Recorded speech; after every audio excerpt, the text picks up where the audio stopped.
ఈ మధ్య కొత్త రెసిపీ అయితే నేర్చుకున్నాను. అది మీకు షేర్ చేస్తాను చూడండి. మనకు కావాల్సిన రైస్ క్వాంటిటీని బట్టి 3-4 ఎగ్స్ వరకు తీసుకొని ఇలా ప్యాన్‌లో ఫ్రై చేసి పెట్టుకోవాలి. చిన్న చిన్న ముక్కలుగా వచ్చేటట్లు. కొంచెం బ్లాక్ పెప్పర్, సాల్ట్ కూడా వేసుకొని బాగా ఫ్రై చేసుకోవాలి నీచు వాసన పోయే వరకు.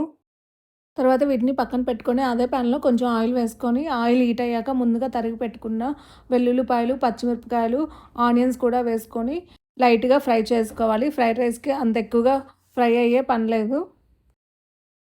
ఇలా లైట్‌గా ఫ్రై అయ్యాక ముందుగా తరిగి పెట్టుకున్న క్యాబేజ్, రెడ్ క్యాబేజ్, క్యారెట్స్ ముక్కలు కూడా సన్నగా కోసుకున్నవి వేసుకోవాలి. ఇవి కూడా అంత ఫ్రై అయ్యే పని లేదు. ఇక్కడ ముందుగా నేను బాస్మతి రైస్‌ని వండుకొని పెట్టుకున్నాను. అన్నం ఉడికేటప్పుడు కొంచెం ఆయిల్ వేస్తే పొడి పొడిగా వస్తుంది. రైస్‌ని కూడా తెచ్చుకొని ఇందులో వేసుకొని బాగా మిక్స్ చేసుకోవాలి.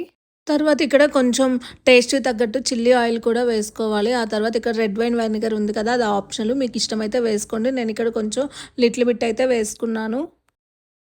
ఆ తర్వాత వైట్ డిస్టిల్ వెనిగర్ కూడా వేశాను లిటిల్ బిట్.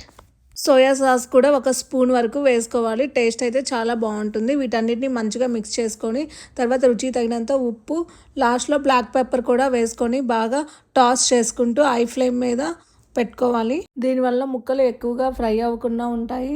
ఆ తర్వాత ముందుగా కట్ చేసి పెట్టుకున్న కొత్తిమీర కూడా వేసుకోవాలి. తర్వాత ఫైనల్‌గా మనం రెడీ చేసి పెట్టుకున్న ఎగ్స్‌ని కూడా తెచ్చి వేసుకుందాం.